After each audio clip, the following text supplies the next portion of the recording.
Olá pessoal, sejam bem-vindos ao nosso curso de Recursos em Espécie. Eu sou a professora Alexia Broto e essa nossa primeira aula, essa nossa aula introdutória, a gente vai conhecer o sistema recursal. Ah, professora, mas a gente não tá pensando numa aula prática, como é que vamos ficar falando de teoria? Olha só, a gente tem uma situação na nossa academia, né, na nossa graduação, que é estudar tudo em blocos. Você primeiro estuda a teoria geral, depois você estuda processo de conhecimento, depois você estuda recursos, execução, e parece que cada elemento é dissociado do outro, não é verdade? Então veja, a ideia é que estudar recursos não é um bloco separado e totalmente desconexo com todas as outras áreas do processo civil que a gente já estudou. Recurso está dentro do processo de conhecimento, está dentro do processo de execução, está dentro das tutelas provisórias, dos procedimentos especiais, está no Código de Processo Civil, está em outras leis, como é o caso dos juizados especiais. Então, o recurso ele acaba se adaptando e acaba se envolvendo com todas essas outras áreas. Até porque o processo civil, o direito processual civil, ele é totalmente interligado. A gente estuda fracionado por uma questão de matriz curricular e não tem outra forma da gente estudar. Mas a gente precisa sempre pensar que todas essas áreas do processo são interligadas. Então, só essa aula de hoje já vai te dar um panorama do sistema recursal, de conhecer todos os recursos. Então, ela já vai ser ótima para você que quer conhecer um pouquinho mais sobre os recursos em espécie. Mas se você quer se aprofundar, você fica comigo até o final e assiste os meus outros vídeos sobre cada um dos recursos em espécie que a gente tem no Código de Processo Civil. Então vamos lá, vamos conversar sobre recursos. Os recursos compõem um tripé chamado sistema recursal. No que está assentado esse sistema recursal? O sistema recursal, ele está assentado nos recursos, está assentado nas ações autônomas de impugnação e nos sucedâneos recursais. Então, para o Código de Processo Civil, recurso é só aquele previsto em lei, no artigo 994 do CPC. Por isso que, abrindo o seu 994, você encontra 9 recursos: embargo de declaração, apelação, agravo de instrumento, agravo interno, recurso ordinário, recurso especial, recurso extraordinário, agravo dentro do recurso especial e dentro do recurso extraordinário e embargos de divergência. São os 9 tipos de recursos previstos no Código de Processo Civil. Em outros sistemas processuais, então lá no processo penal, lá no processo do trabalho e até mesmo em microsistemas dentro da jurisdição civil, que é o caso dos juizados especiais, a gente tem outros modelos recursais. Então aqui a gente vai falar dos 9 previstos no Código de Processo Civil. Então esse é o primeiro pé do sistema recursal. O segundo significam as ações autônomas de impugnação. O que vem a ser uma ação autônoma de impugnação? A ação autônoma de impugnação, ela não é recurso. Recurso é aquilo que prolonga o exercício jurisdicional. Recurso é aquilo que impede a formação da coisa julgada. Recurso é aquilo que onde você pode exercer o teu duplo grau de jurisdição, onde você pode impugnar aquela decisão dentro do mesmo processo, que tem a definição mais célebre cunhada por Barbosa Moreira, que é recurso enquanto um remédio voluntário idôneo no sentido de reformar, de invalidar ou de tornar íntegra uma decisão judicial. Já as ações autônomas de impugnação, como o próprio nome já diz, é uma ação nova, um processo novo. Então não está prolongando a tutela jurisdicional, o exercício da tutela jurisdicional dentro do mesmo processo, é uma ação separada. Exemplificativamente, nós temos a ação rescisória, lá no 966. Então, depois que já transitou em julgado a tua decisão judicial, você ainda tem 2 anos para entrar com a ação rescisória, mas desde que você tenha alguma hipótese do 966, que pode ser um impedimento do juiz, pode ser uma incompetência absoluta, pode ser uma violação da norma jurídica, pode ser uma prova nova, pode ser corrupção do magistrado. Então, é um elemento bem forte, bem contundente, que vai rescindir aquele julgado que já transitou em julgado. Então, sim, tem hipóteses bem específicas, é uma ação autônoma. Nós temos também o mandado de segurança, regulamentado por lei própria para proteger direito líquido e certo, mediante uma prova pré-constituída. Nós temos a ação de revisão, de reforma ou de invalidação dos efeitos da estabilização da tutela antecipada, prevista lá no artigo 304 do CPC, que é a seguinte situação. Quando você pede uma tutela antecipada na petição inicial, que é a tutela antecipada antecedente, o juiz deferindo a tua tutela, compete às partes, caso queiram, recorrer por meio do agravo de instrumento. Agora, eu pedi a tutela antecipada, o juiz concedeu, e você, parte contrária, não recorreu, não interpôs o respectivo agravo de instrumento no prazo legal? Diz o legislador que essa decisão concessiva de tutela antecipada estabiliza, mas ela não fará coisa julgada porque ela é uma decisão provisória. A tutela antecipada, assim como a tutela cautelar e até mesmo a tutela de evidência, fazem parte do grande gênero denominado tutelas provisórias. Então, se o juiz concede a tutela antecipada no início do processo, tutela antecipada antecedente, e você, parte contrária, não recorre, os efeitos dessa decisão vão estabilizar. A partir dessa estabilização, o processo será extinto e você terá até 2 anos para entrar com uma ação nova, para discutir os efeitos dessa estabilização. É uma ação de reforma, é uma ação de invalidação ou uma ação de revisão dos efeitos da tutela antecipada, da estabilização da tutela antecipada. Então, também é uma ação autônoma. E nós temos também a reclamação. A reclamação que muita gente confunde com recurso. Reclamação não é recurso. Lembra sempre da regra que recurso é só aquilo que tem previsão no 994.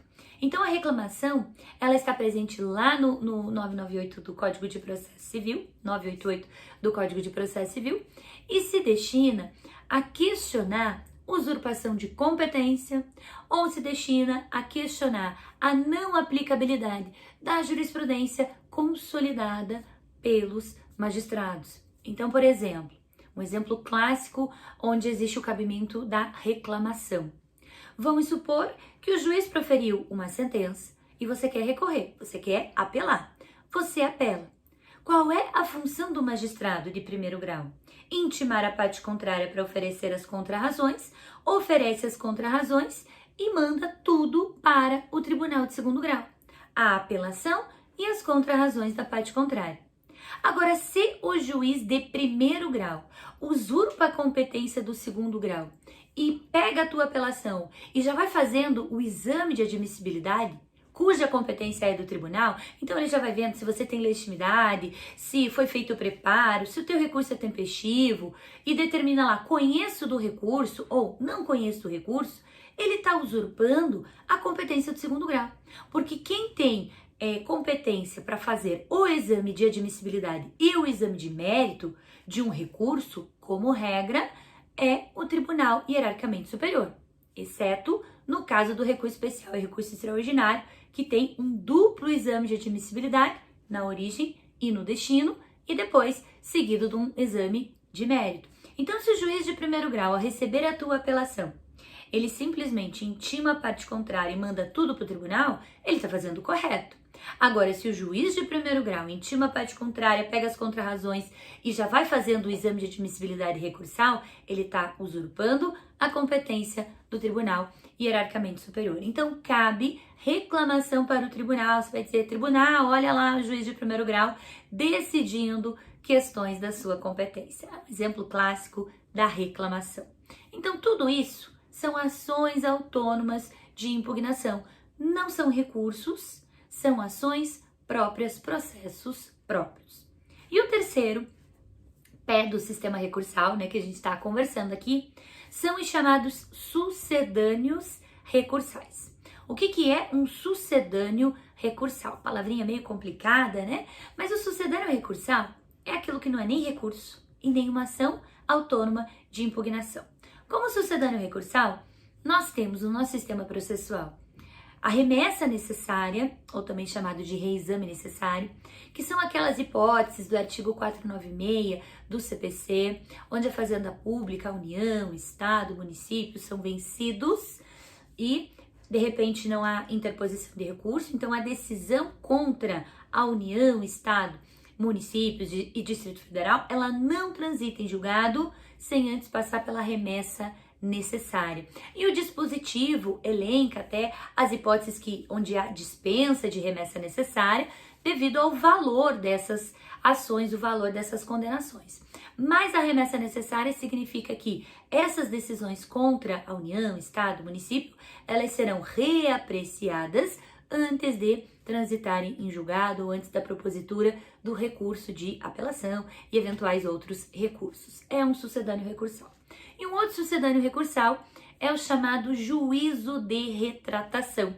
Juízo de retratação são aquelas hipóteses onde eu interponho meu recurso e o magistrado verifica que é uma situação onde ele pode, por lei, se retratar, onde ele pode, por lei, voltar atrás no seu posicionamento.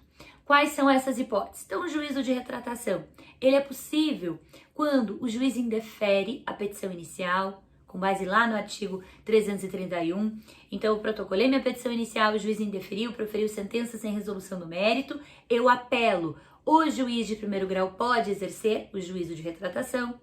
Também vai acontecer na situação de improcedência liminar do pedido. Protocola minha petição inicial, o juiz verifica que o objeto da minha inicial contraria uma súmula do STJ, uma súmula do STF, contraria o entendimento firmado no IRDR, por exemplo. Então ele já pega essa petição e já fala, do que adianta eu dar continuidade ao processo se o objeto contraria o entendimento dos tribunais superiores? Qual que vai ser o resultado, a sentença final? Vai negar os teus pedidos, vai declarar improcedente, então eu já mato o processo agora, improcedência liminar do pedido. Sentença com resolução do mérito nos modos do artigo 332. Eu apelo dessa sentença, o juiz de primeiro grau pode exercer juízo de retratação. E ainda temos a hipótese prevista no parágrafo 7º do artigo 485. O parágrafo 7º do 485 diz assim: toda vez que o juiz proferir uma sentença terminativa é aquela que não resolve o mérito, e você apelar dessa sentença ao juiz de primeiro grau, é possível exercer o juízo de retratação. Então, todas as hipóteses previstas no artigo 485, que são, portanto, sentenças sem resolução do mérito, o juiz também pode exercer esse juízo de retratação. Então, são esses os três pilares do grande sistema recursal brasileiro. E permeando esse sistema recursal, o que nós temos? A ideia do legislador, no Código de Processo Civil de 2015, foi trazer uma maior questão de uniformização da jurisprudência, para que a nossa jurisprudência não ficasse como uma loteria, volta e meia modificando o entendimento de uma turma, o entendimento de uma Câmara. Então, identificar uma força maior, a formação dos precedentes judiciais, a uniformização da jurisprudência, que nada tem a ver com o engessamento do nosso sistema recursal. Até porque o direito, sendo uma ciência dinâmica, não existe essa possibilidade de engessamento. Então, não é voltar ao engessamento, eu não posso discutir, tanto posso discutir que eu tenho 9 recursos previstos aí. Mas é trazer um pouco mais de uniformização, um pouco mais de transparência, um pouco mais de controle para as decisões judiciais, para que as decisões judiciais tenham mais coerência, para que as decisões judiciais tenham uma formação um pouco mais consolidada. E uma forma de conferir uma maior uniformização à jurisprudência é criando súmulas, tanto as súmulas vinculantes, quanto as súmulas normais, súmulas do STJ, súmulas do STF, a indicação do incidente de resolução de demandas repetitivas para aquelas demandas de massa, onde eu tenho multiplicidade de casos idênticos envolvendo a mesma questão de direito.